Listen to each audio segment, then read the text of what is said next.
On va, on va continuer ce qu'on a débuté. On va terminer le chapitre 19 ce matin, puis on va faire le chapitre 20. Ce matin, Seigneur,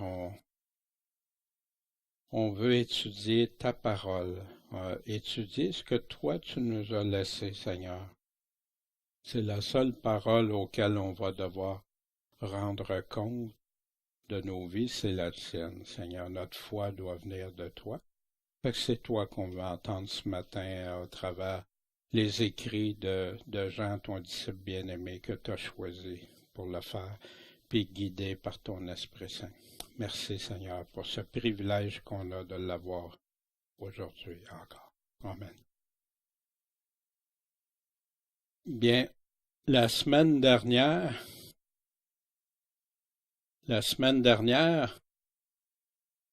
on a vu, vous vous souvenez, Jésus qui a été livré, maltraité, procès injuste, procès illégal même selon en vertu de la loi, déclaré innocent par Pilate.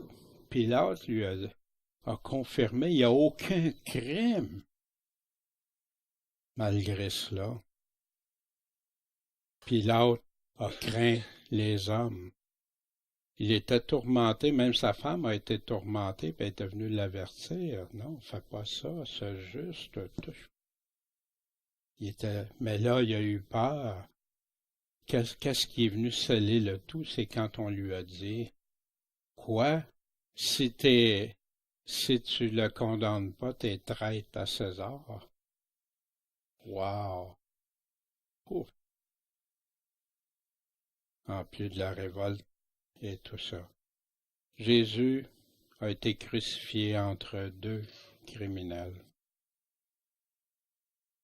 Imaginez le Seigneur qui méritait pas ça, qui a été maltraité, traité comme le pire des criminels, sur la croix, un supplice des plus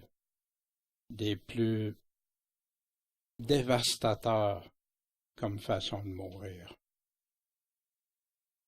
La tunique, qui avait été, non, on la séparera pas, on va la tirer au sort, exactement comme dans les psaumes. Jésus qui dit à son disciple bien-aimé, voici ton fils, mère, voici ton fils, voici ta mère. Pas un os de brisé, comme l'agneau de Pâques ne devait pas avoir aucun os brisé. Son côté percé, qui confirme la mort, parce qu'il y en a qui mettent en doute que Jésus a été bien mort.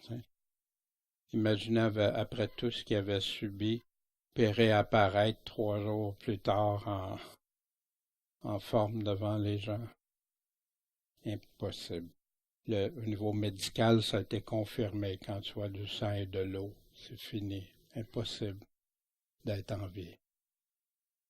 Puis on va poursuivre la suite du chapitre 19 au verset 38. Or, après ces choses, Joseph d'Arimathée, qui était disciple de Jésus, en secret toutefois parce qu'il craignait les Juifs. Il n'osait pas l'affirmer. Imaginez là tout ce qui se passait.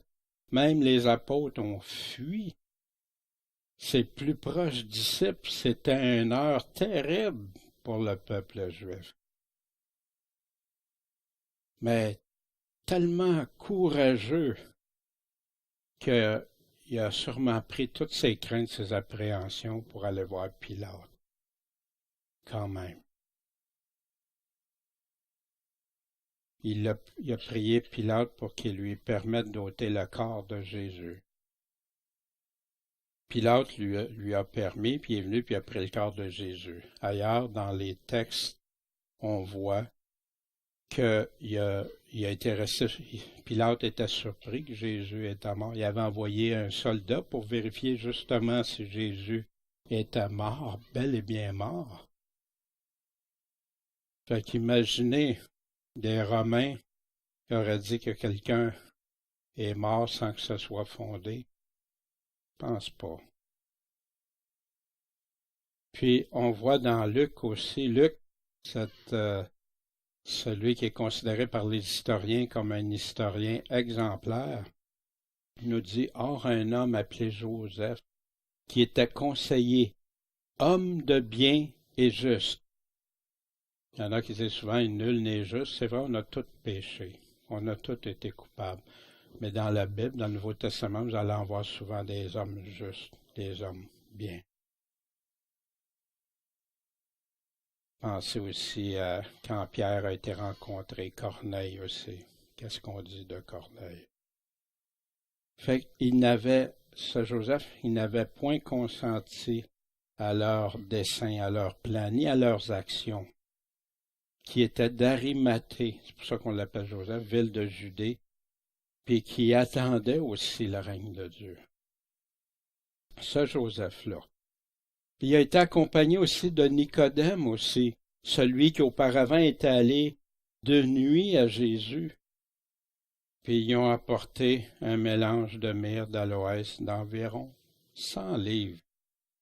C'est quand même quelque chose, là. 100 livres. Pensez au transport aussi, pensez à l'argent et tout ça, que ça coûte. Ils voulaient l'ensevelir dans une façon comme les riches. Ils prirent le corps de Jésus, ils l'enveloppèrent de linge avec des aromates, comme les Juifs ont coutume d'ensevelir. Or, il y avait, au lieu où il fut crucifié, un jardin. Puis dans le jardin, un sépulcre neuf qui n'avait jamais été utilisé. Il avait été acheté pour quelqu'un de riche parce que c'est pas tout le monde qui va avoir ça. Où personne n'avait été encore mis. Dans Ésaïe 53, on dit, on lui avait assigné sa sépulture avec les méchants, et dans sa mort, il a été avec le riche. Ils l'ont mis entre deux criminels. Ils l'ont mis dans un tombeau de riches.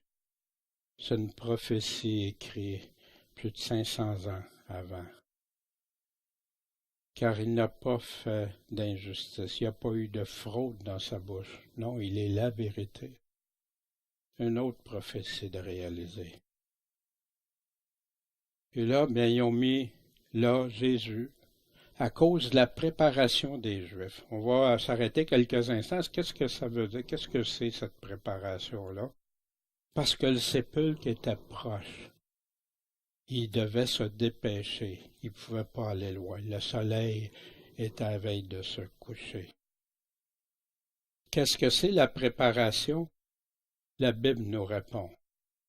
Marc 15, au verset 42, nous dit « Comme il était déjà tard et que c'était le jour de la préparation, c'est-à-dire la veille du sabbat. » Fait que la préparation, les Juifs font ça encore aujourd'hui, ils célèbrent ça de la même façon.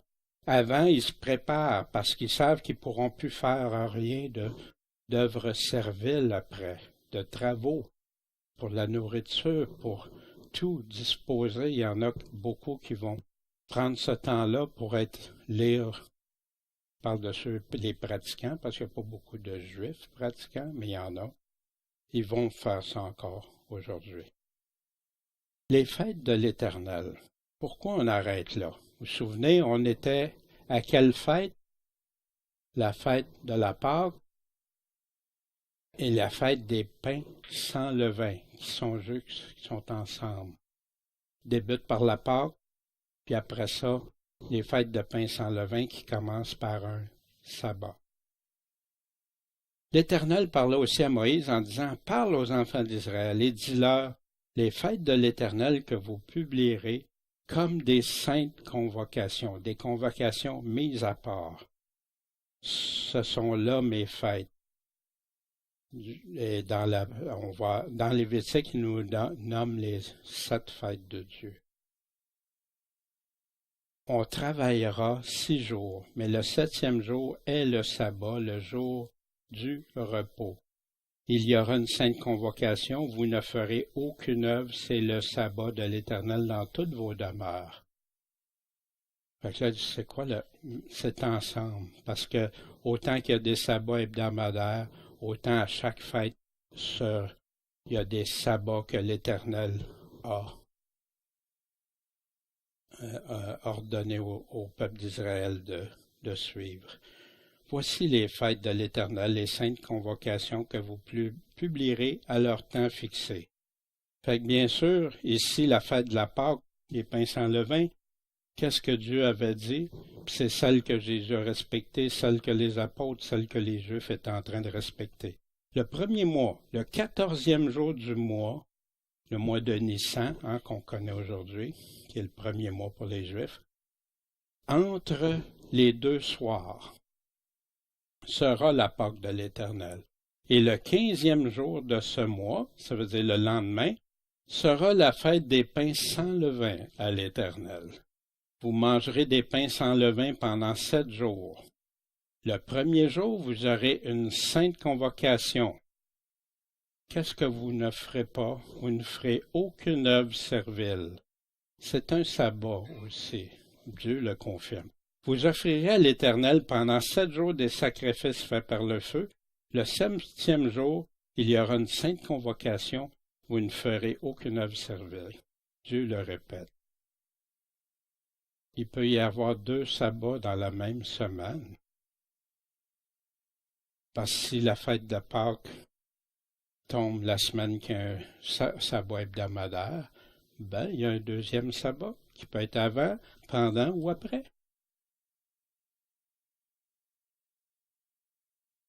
C'était la préparation de la Pâque. Alors les Juifs, afin que le corps ne demeure pas en croix au jour du sabbat, parce que c'était la préparation, et le texte nous dit, or c'était un grand jour de sabbat. Fait que là, on spécifie, c'est pas le sabbat hebdomadaire. Ça pourrait l'être le même, mais ici, c'est le grand jour du sabbat. On priait Pilate qui leur rompit les jambes et qu'on les ôta. Or, le lendemain, qui est après la préparation du sabbat, les principaux sacrificateurs, les pharisiens s'assemblèrent vers Pilate et lui dirent à Pilate, « Seigneur, il nous souvient que ce séducteur disait, quand il était encore en vie, dans 3 jours je ressusciterai. Et commande donc que le sépulcre soit gardé sûrement jusqu'au 3e jour, de peur que ses disciples ne viennent de nuit et ne le dérobent, et qu'ils ne disent au peuple, il est ressuscité des morts. Car cette dernière imposture serait pire que la première. Mais Pilate leur dit, vous avez la garde. Allez, assurez-le comme vous l'entendez. La garde était, les Juifs avaient leur propre garde.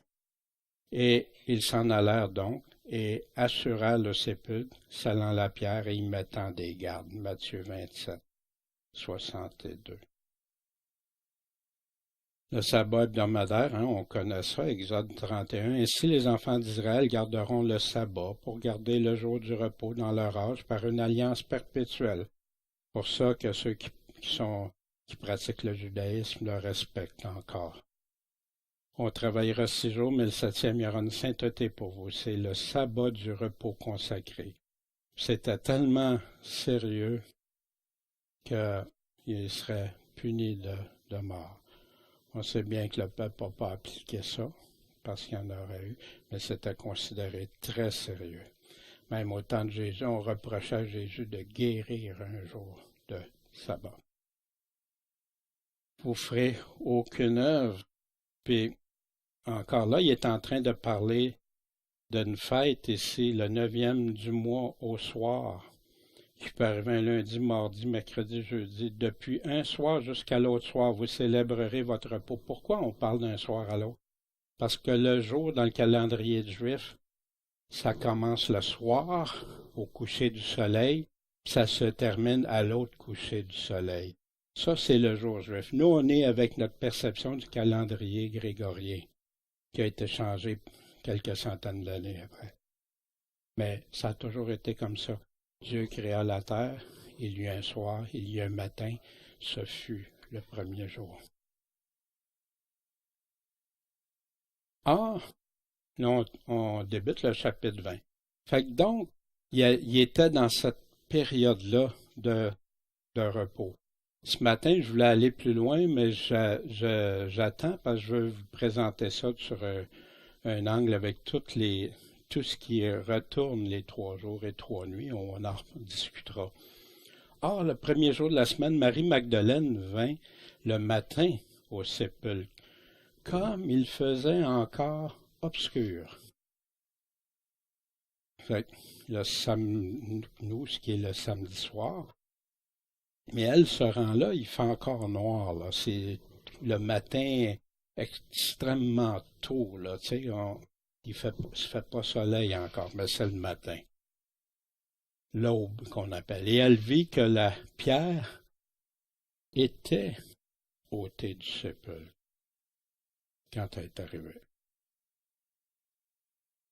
Elle courut et vint à Simon-Pierre et à l'autre disciple que Jésus aimait.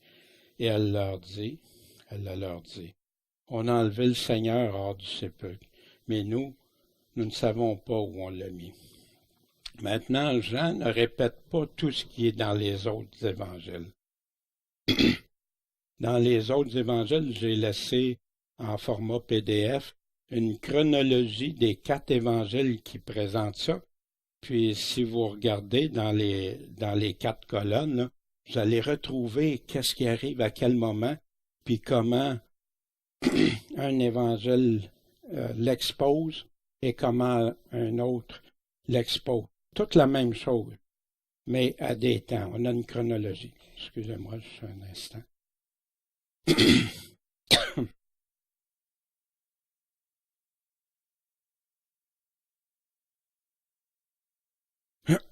Désolé. On ne sait pas où on l'a mis.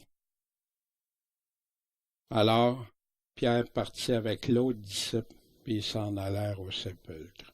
Au début, non, ça se peut pas, mais attends une minute.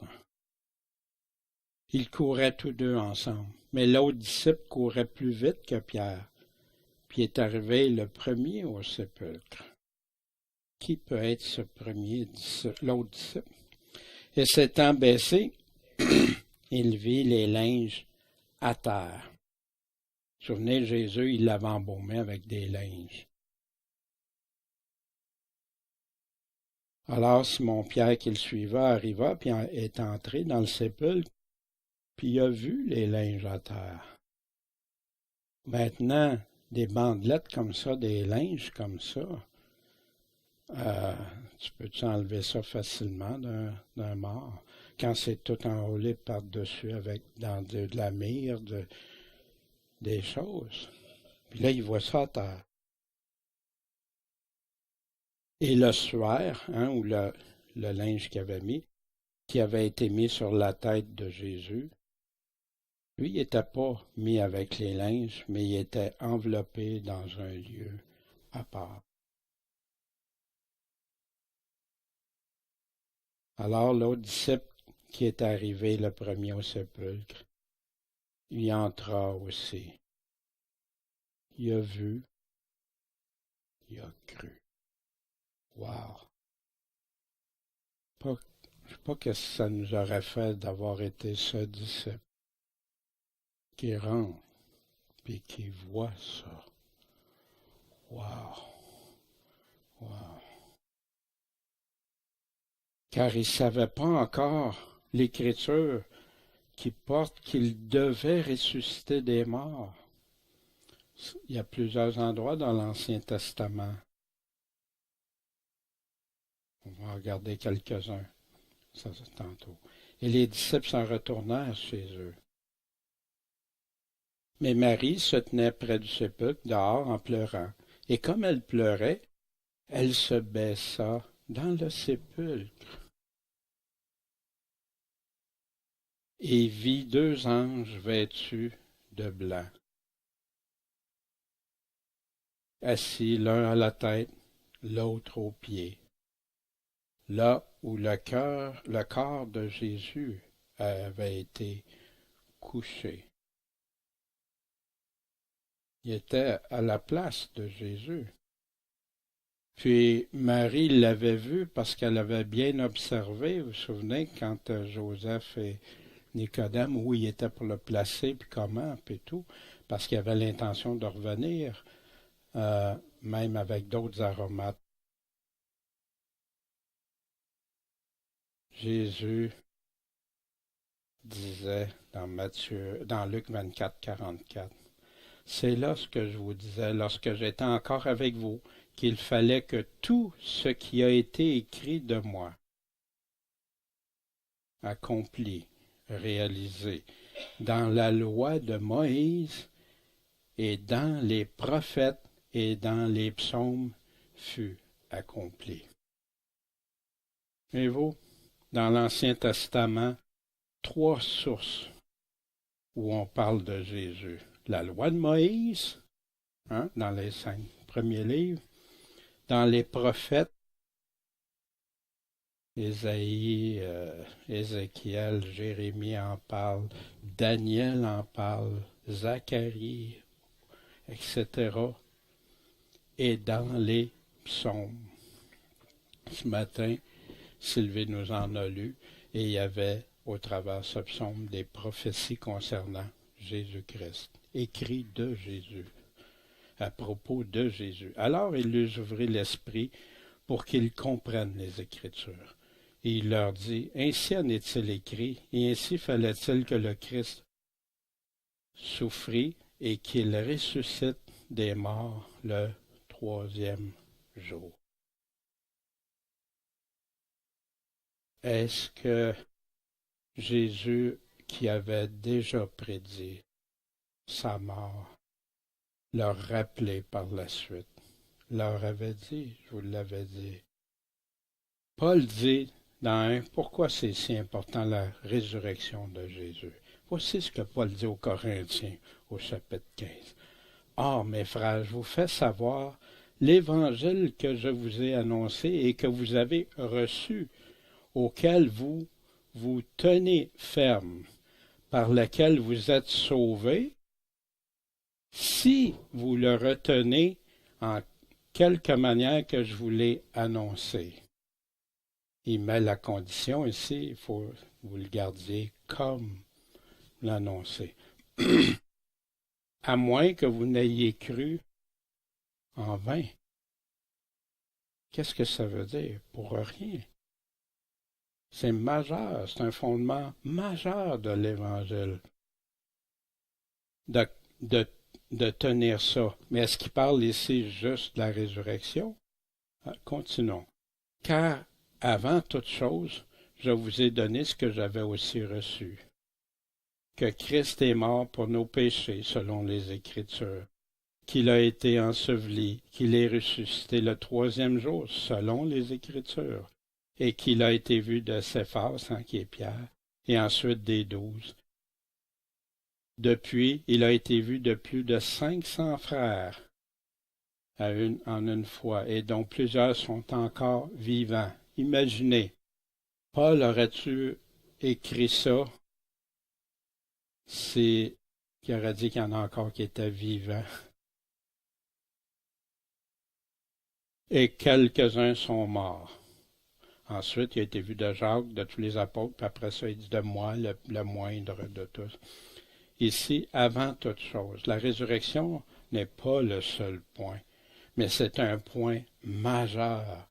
Avant toute chose, il a dit ça, mais l'Évangile doit être retenu dans son ensemble, dans tout. Ne jamais croire en vain. Jésus est-il vraiment ressuscité? On a de nombreuses confirmations, de nombreuses. L'histoire, vous savez que même dans les ennemis de Jésus, il y en a qui en parlent. Des ennemis romains. Dans l'Ancien Testament, Jésus nous l'a dit lui-même, dans les psaumes, les prophètes, la loi. Dans le Nouveau Testament, il l'avait déjà annoncé à ses disciples, qu'est-ce qui arriverait. Dans l'Évangile, il fallait qu'il souffre, qu'il ressuscite. Les réactions avant la résurrection de Jésus, des apôtres, puis la résurrection après. Qu'est-ce qui fait que des personnes qui ont été se terrer de peur, qui verrouillaient les portes, qui se cachaient, puis qu'après qu'ils aient vu Jésus, le ressuscité, était bouillant.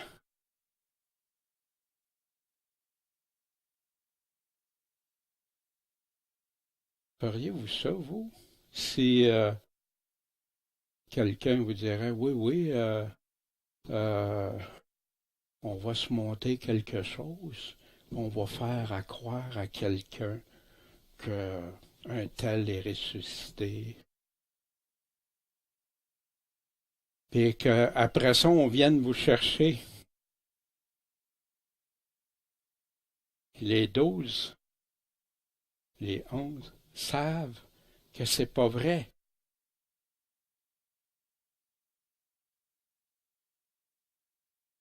Qu'est-ce que tu fais? Tu vas mourir pour un mensonge? Il y en a plein qui meurent pour un mensonge. Il y en a eu plein dans l'histoire. Mais c'est des gens qui ont été amenés à croire ça, pas qui ont été témoins, qui ont... Non. Aujourd'hui encore, ça se passe. Il y en a pour des mensonges. Mais ils n'ont pas été témoins, c'est parce que quelqu'un les a racontés. Les apôtres ont été fougueux jusqu'à la mort, dans la torture. L'histoire le confirme, comment ils sont morts. Puis les chrétiens d'ensuite, ceux qui ont été témoins, puis tout ça, ça a bouleversé. Imaginez quelqu'un dans un environnement de moins de 200 kilomètres, puis qui a dit tout ce qui arriverait, puis qui dirait qu'il serait prêché jusqu'aux extrémités du monde, alors qu'il n'avait même pas sorti de là. Qu'on en parle 2000 ans plus tard, ici, encore ce matin, puis partout. Non. Un livre que j'avais lu, moi, qui a été édifiant dans ma recherche, parce que je ne croyais pas ça au début. J'ai lutté avec ça.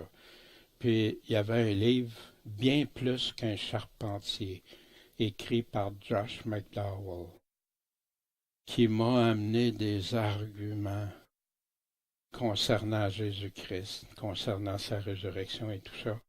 Puis aussi, Josh McDowell a écrit le facteur de la résurrection. En français, je ne sais pas, de Resurrection Factor, qui donne plein d'informations des plus intéressantes. Je ne sais pas quelle dimension, quelle est la profondeur de votre étude par rapport à la résurrection de Jésus-Christ.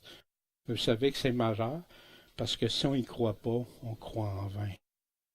C'est majeur. Est-ce que ta foi est fondée sur du solide que quelqu'un t'arriverait demain? Ben, t'abandonnes-tu ou tu crois-tu? Qu'est-ce que tu vas choisir? Ouais, tout d'un coup que c'est pas vrai. C'est ça la foi? Non. Faut être assuré comme des lions là-dessus. Sans ça, ça vaut pourquoi qu'on vit, pourquoi que, mangeons et buvons.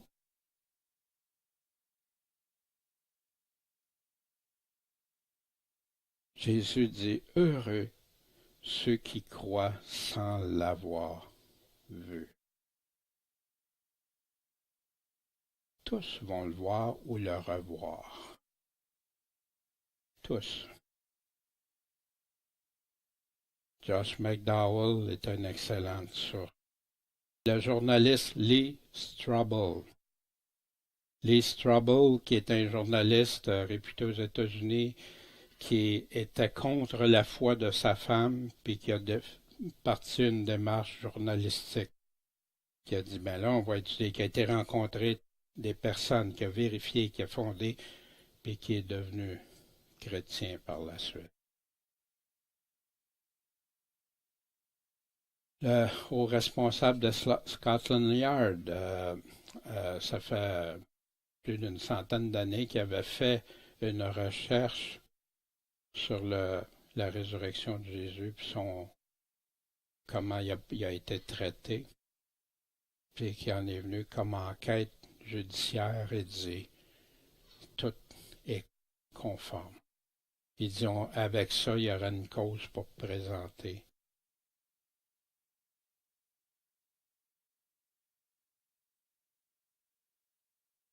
Il y a un livre qui a produit un film.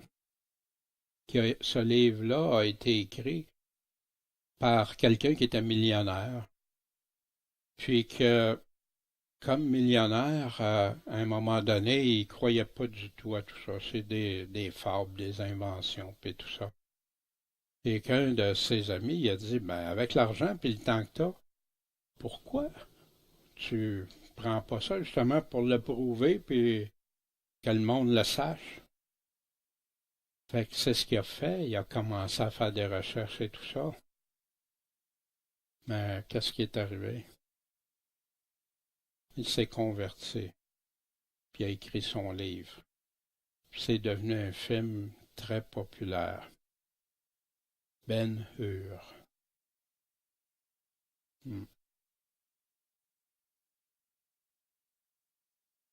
Sa résurrection. Voici un des passages. Psaume 16. Car tu n'abandonneras pas mon âme au sépulcre, tu ne permettras pas que ton sein voie la corruption. Jésus n'a pas vu la corruption pendant. Imaginez, souvenez de Lazare, quand il avait été voir Lazare après. Hein? Il va sentir, ça va être plein. Pas du tout la corruption, puis pas du tout. Voici ce que Luc dit, qui est considéré comme un des grands historiens. J'ai fait mon premier livre au Théophile, hein, son premier livre, c'était quoi? Les actions des apôtres, les actes des apôtres.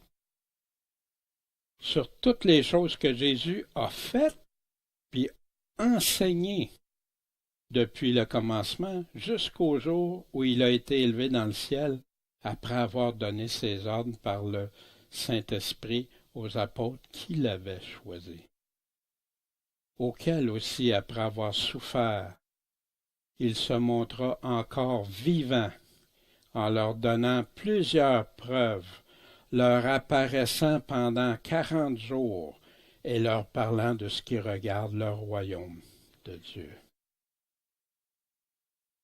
Et les ayant assemblés, il leur commanda de ne pas s'éloigner de Jérusalem, mais d'y attendre la promesse du Père, laquelle, dit-il, vous avez entendu de moi.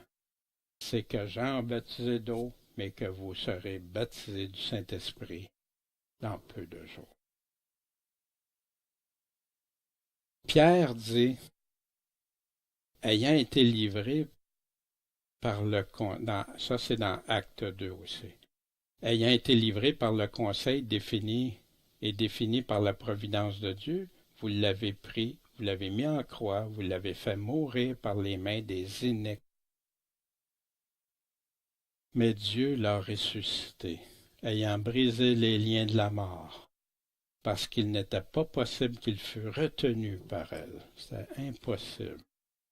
Ça, c'est Pierre qui est en train de parler. Vous vous souvenez, ceux qui sortaient après les avoir entendus parler dans leur propre langage, leur propre langue. David dit de lui, je contemplais toujours le Seigneur en ma présence, car il est à ma droite, afin que je ne sois pas ébranlé. C'est pourquoi mon cœur s'est réjoui, et ma langue a tressailli de joie. Et de plus, ma chair reposera en espérance. Car tu ne laisseras pas mon âme au sépulcre, tu ne permettras pas que ton sein sente la corruption. Voyez-vous, Pierre est en train de dire, d'exprimer ce que le prophète David avait dit. Il continue. Tu m'as fait connaître le chemin de la vie. Tu me rempliras de joie en ta présence. Homme, frère, je puis bien vous dire librement touchant le patriarche David qu'il est mort, qui a été enseveli, puis que son sépulcre et même parmi nous jusqu'à ce jour. Il était là, parmi. Fait qu'on le sait, il est mort. Mais, comme il était prophète, et qu'il savait que Dieu lui avait promis avec serment que du fruit de ses reins il ferait naître, selon la chair, le Christ pour le faire asseoir sur son trône. Dans la généalogie de Jésus, on voit qu'il est descendant du trône de David. Il a dit de la résurrection de Christ, en la prévoyant, sachant d'avance que son âme n'a pas été laissée au sépulcre et que sa chair n'a pas senti la corruption. L'Ancien Testament est rempli d'espérance de résurrection. Puis Pierre continue, verset 32. Dieu a ressuscité ce Jésus, de quoi nous sommes tous témoins. Après donc qu'il a été élevé par la puissance de Dieu et qu'il a reçu de son Père la promesse du Saint-Esprit, il a répandu ce que maintenant vous voyez, ce que vous entendez. Il était, vous vous souvenez, à la fête de la Pentecôte. Car David n'est pas monté aux cieux. Il est mort, David n'est pas monté aux cieux. Mais lui-même dit, le Seigneur a dit à mon Seigneur, assis-toi à ma droite, jusqu'à ce que j'ai mis tes ennemis pour le marchepied de tes pieds. Que donc toute la maison d'Israël sache certainement que Dieu l'a fait Seigneur et Christ. Ce Jésus, dis-je, que vous avez crucifié. Pierre, qui était un apôtre choisi de Maître, un prophète, celui qui annonçait, affirmait, nous a laissé plein de prophéties, Pierre, si on regarde dans ces lettres qu'il nous a laissées. Ayant entendu ces choses, le peuple juif ils eurent le cœur touché de compunction. Ils dirent à Pierre et aux autres apôtres, « Hommes, frères, que ferons-nous? » « Wow, tu viens d'apprendre qu'est-ce que tu as fait. » Pierre leur dit, « Amendez-vous, repentez-vous, et que chacun de vous soit baptisé au nom de Jésus-Christ pour obtenir le pardon de vos péchés. Vous recevrez le don du Saint-Esprit. » Deux choses, repentez-vous au nom de Jésus. Croire en lui fait partie de ça, puis se faire baptiser. Car à vous et à vos enfants et faites la promesse, et à tous ceux qui sont loin, autant que le Seigneur notre Dieu en appellera à soi. Et par plusieurs autres paroles, il les conjurait, les exhortait en disant, séparez-vous de cette génération perverse. Il leur a-tu dit, non, séparez-vous. Ceux donc qui reçurent de bon cœur sa parole furent baptisés en ce jour-là, furent ajoutés à l'Église, environ 3000 âmes, et ils persévéraient tous en la doctrine des apôtres. Pas d'autre chose. Hein? La doctrine des apôtres, c'est la doctrine de Christ. En la communion et la fraction du pain et dans les prières. Or, toute personne avait de la crainte, et beaucoup de miracles et de prodiges se faisaient par les apôtres. Vous ferez. Ils ont même fait des résurrections, Pierre et Paul. Une promesse, la résurrection, essentielle à notre foi.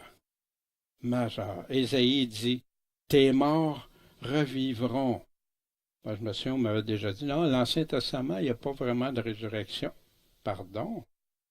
C'est rempli de passages qui parlent de résurrection. Tes morts revivront, mes corps morts se relèveront.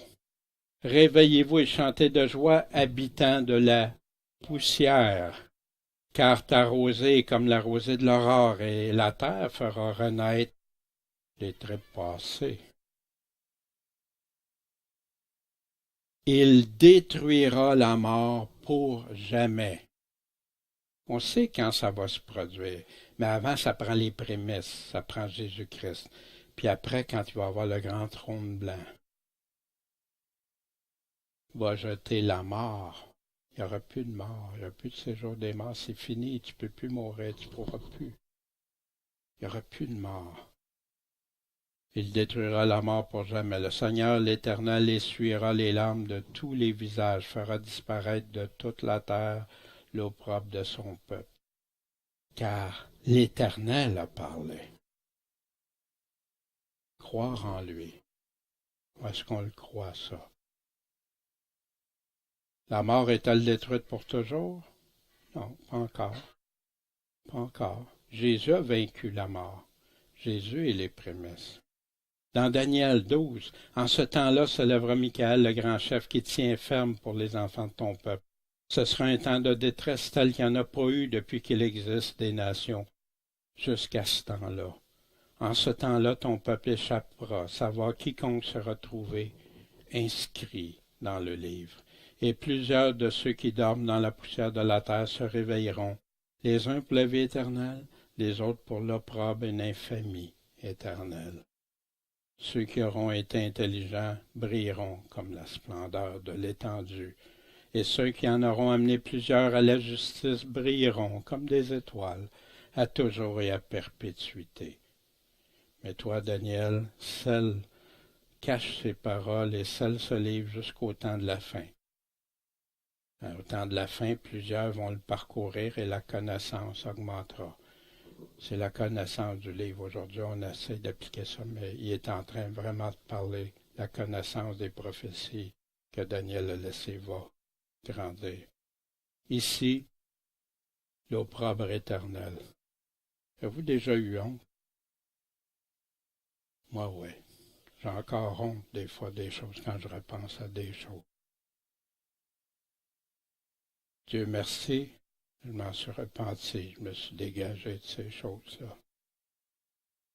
Mais la honte qui demeure éternelle, ou la vie éternelle, où il n'y aura plus de larmes, plus de pleurs, plus de regrets. Et lui, fait que les deux anges dirent, on revient au chapitre 20, « Femme, pourquoi pleures-tu? » Elle leur dit, « Parce qu'on a enlevé mon Seigneur, puis je ne sais pas où on l'a mis. » Et quand elle eut dit cela, se tournant en arrière, elle vit que Jésus, qui était là, mais elle ne savait pas que ce fût Jésus. Ça revient, si vous remarquez dans tous les écrits, à chaque fois, ils ne reconnaissent pas Jésus. C'est quand il leur parle. Jésus lui dit, « Femme, pourquoi pleures-tu? Qui cherches-tu? » Elle pensait que ce fût le jardinier. Il lui dit, « Seigneur, si tu l'as emporté, dis-moi où tu l'as mis, puis je l'ôterai. Je vais aller l'enlever. » Imaginez, elle pensait que quelqu'un avait enlevé le corps du sépulcre de Jésus. Son maître, ça, elle pleurait.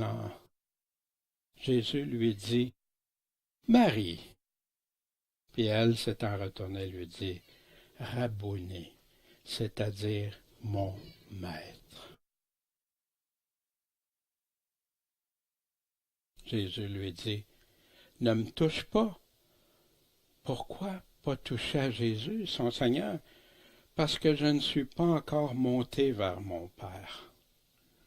Voyez-vous, il y en a qui disent que Jésus est mort, ressuscité, puis il est monté vers le Père tout de suite. Mais si on écoute Jésus, c'est pas ce qu'il nous dit. Il n'était pas encore monté. Mais va à mes frères et dis-leur, je monte vers mon Père et vers votre Père, vers mon Dieu et votre Dieu. Wow!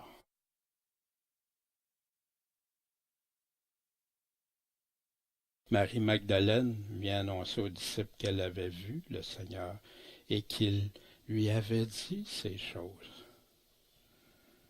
Et quand le soir de ce jour-là, qui était le premier de la semaine, fut venu, et que les portes du lieu où les disciples étaient assemblés à cause de la crainte qu'il y avait des Juifs étaient fermées, Jésus vint et fut là au milieu d'eux. Tiens, les portes sont barrées, c'est fermé, personne qui peut rentrer, mais tout à coup, Jésus est au milieu d'eux. C'est comme il y en a qui disent des fois, ah ben, il ne pouvait pas sortir avant que la pierre soit roulée, comme si ça aurait pu être un empêchement que Jésus fasse ça. Voyez-vous? Fait que des fois, ça peut jouer des tours, des fois, on se met une idée dans la tête. Non, la pierre a été roulée. Jésus était-il sorti? Est-ce qu'il a fallu que lui attende que la pierre soit roulée ou pas? On ne sait pas. On ne peut pas affirmer ni d'un bord ni de l'autre. Mais il y a une chose qui est sûre, il n'était plus là. Parce que quand les femmes sont arrivées, il était encore obscur, puis il n'était plus là. Intéressant. Que la paix soit avec vous. Wow! Ça vient du Seigneur lui-même. Soyez en paix, là. Hey, il était traumatisé de tout ce qui s'était passé. Et quand il a eu dit cela, il montra ses mains et son côté. Et les disciples eurent une grande joie quand ils virent le Seigneur. Ah, ils l'ont reconnu. C'est vraiment le Seigneur. Et Jésus leur dit encore que la paix soit avec vous. Comme mon Père m'a envoyé, ainsi je vous envoie. Puis si vous allez voir dans un tableau chronologique, vous allez voir qu'est-ce que Jésus dit quand il leur dit « Je vous envoie ». Et quand il lui dit cela, il souffla sur eux et leur dit « Recevez le Saint-Esprit ». Intéressant, hein? Recevez le Saint-Esprit, mais après vous allez être baptisés du Saint-Esprit. Intéressant, regardez. À quiconque vous pardonnerez les péchés, ils seront pardonnés. À quiconque vous les retiendrez, ils seront retenus. Quelle phrase, hein? C'est particulier. Comment délivrer quelqu'un des péchés? Jésus avait dit à Pierre, je te donnerai les clés du royaume des cieux, et tout ce que tu liras sur la terre sera lié dans les cieux, et tout ce que tu délieras sur la terre sera délié dans les cieux, dans Matthieu 16. Mais il ne disait pas juste à Pierre, je vous dis en vérité que tout ce que vous aurez lié sur la terre sera lié dans le ciel, et tout ce que vous aurez délié sur la terre sera délié dans le ciel. Est-ce qu'il nous parle du pardon? On sait que tous doivent pardonner. Mais comment on peut délier ou laisser attacher? Délier, délivrer. Pierre nous disait dans Acte 2,38 qu'on a vu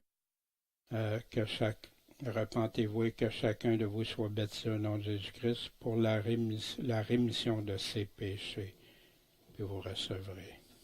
Comment on peut délivrer sinon en annonçant l'Évangile, sinon en permettant aux gens de connaître l'Évangile?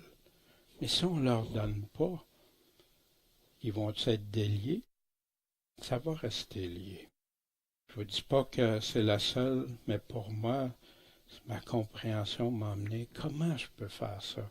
Seigneur, c'est impossible de ne pas pardonner à quelqu'un. Tu me dis même de pardonner à mes ennemis. Mais comment je peux en arriver au pardon? Puis comment je peux avoir une influence sur ceux que ça va être pardonné ou pas? C'est quand je vais parler en ton nom, quand je vais présenter ton évangile, Seigneur. Sachez donc, comme frère, que c'est par lui que la rémission des péchés vous est annoncée, et que c'est par lui que tous ceux qui croient sont justifiés de toutes les choses dont vous n'avez pu être justifiés par la loi de Moïse. 2 Corinthiens 2,6, il suffit d'un tel homme d'avoir été châtié par le plus grand nombre, de sorte que vous devez plutôt lui pardonner et le consoler, de peur qu'il soit accablé par une plus grande tristesse. Vous savez, l'homme qui était adultère avec la femme de son père. C'est pourquoi je vous prie de manifester envers lui votre charité, parce qu'il y avait une repentance, il avait abandonné ça. Car c'est aussi pour cela que je vous ai écrit, afin de connaître, en vous mettant à l'épreuve, si vous étiez obéissant en toutes choses. Celui donc à qui vous pardonnez, je lui pardonne aussi. Qu'est-ce que cette personne-là a fait pour qu'il soit pardonné par l'Assemblée, pardonné par tous? Il s'est repenti, il a obéi à l'Évangile, il a suivi l'Évangile. Car pour moi, ce que j'ai pardonné, c'est à cause de vous en présence de Christ, selon Christ.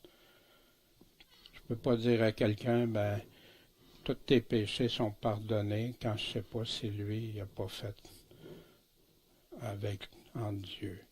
S'il continue d'haïr quelqu'un dans son cœur, je ne sais pas.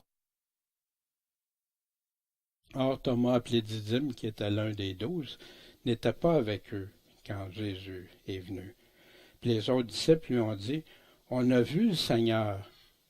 Mais il répond, si je ne vois pas les marques des clous dans ses mains, si je ne mets pas mon doigt où étaient les clous, si je ne mets pas ma main dans son côté, je ne le croirai pas. Et 8 jours après, ses disciples étaient encore dans la maison, et Thomas avec eux. Jésus est venu, les portes étant fermées. Puis fut là, au milieu d'eux, puis il leur dit, que la paix soit avec vous.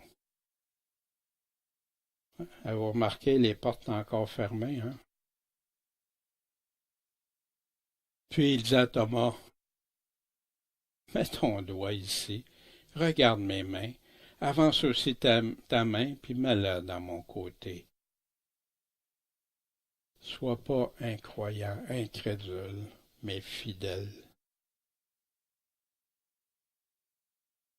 Wow! La réaction de Thomas.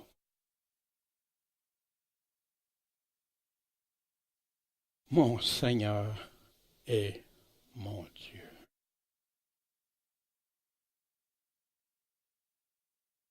Pensez-vous si Jésus n'aurait pas eu le statut de mon Seigneur et mon Dieu, que ça ne serait pas écrit, ça? Mais c'est écrit. Jésus a accepté d'être aimé, adoré comme le Fils de Dieu. Jésus lui dit, parce que tu m'as vu, Thomas, tu as cru. Bienheureux ceux qui n'ont pas vu et qui ont cru. Amen. On fait partie de cette catégorie-là. On en fait partie. Est-ce qu'on croit? Est-ce qu'on croit jusqu'à la fin, jusqu'à tout? Jésus fit aussi en la présence de ses disciples plusieurs autres miracles qui ne sont pas écrits dans ce livre. Je parlais avec quelqu'un un responsable d'une assemblée, puis il me disait, ouais, mais il y a plein d'affaires des Écritures qu'on ne sait pas, puis que, attends une minute, là, parce que Jésus nous a dit qu'on répondrait à ses paroles, pas à ce qu'il n'a pas dit. Puis ici, il parle de quoi? Des miracles. Il sait plein d'affaires pas écrites. On va y revenir au chapitre 21 après encore. Mais juste attirer votre attention ici, il parle de quoi? Des miracles que Jésus a fait. Pas d'autre chose.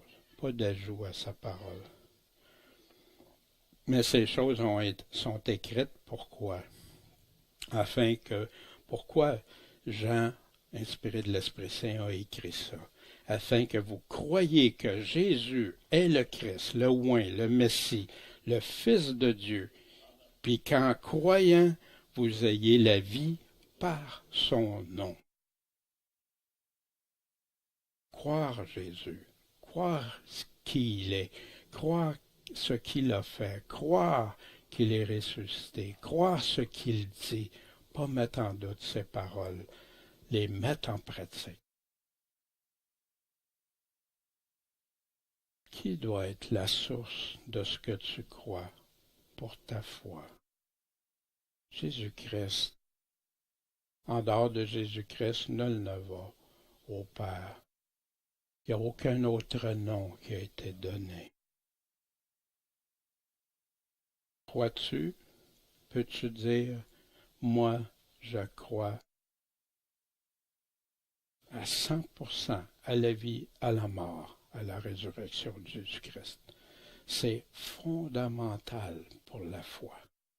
Puis si tu ne crois pas ça, c'est parce que tu ne crois pas Jésus. Tu crois pas ce qu'il a dit. Tu crois pas ce que les apôtres ont dit par la suite. C'est sérieux. Je dis pas ça pour un reproche. Ça arrive, je me souviens, moi j'ai douté. J'ai douté. Mais qu'est-ce que j'ai fait? Seigneur, je ne peux pas rester en doute. C'est vrai, pas vrai? Dieu t'existe, je le sais, mais il a fallu que je règle ça. Puis après, il n'y a plus personne qui peut me l'enlever. Il n'y a plus personne qui peut me dire que c'est pas vrai. Même avec tous les mensonges, les faussetés qu'on entend de nos jours. C'est solide. Puis si t'as besoin, pour ceux qui écoutent aussi, il y a plein de références. Puis communiquez avec nous, laissez-nous, je vais vous donner tout ce que je peux vous donner, c'est trop majeur. Faut qu'on n'ait pas cru en vain. Crois-tu sans l'avoir vu de tes yeux? Quand tu crois en Jésus-Christ, tu nais de nouveau, il te met aussi une conviction qui vient sceller les preuves historiques, les preuves prophétiques, les preuves de faits que tu peux voir. Et tu es prêt à croire en lui de tout ton cœur, ta pensée, toutes tes forces. C'est ça être chrétien, être ses disciples. Ces vrais disciples l'ont suivi. Ça ne veut pas dire qu'ils n'ont pas chuté quand ils ont eu peur, mais après ça, ils sont devenus bouillants pour le Seigneur. Quand il dit vous aurez une puissance, quand l'Esprit Saint leur a donné la puissance d'aller prêcher.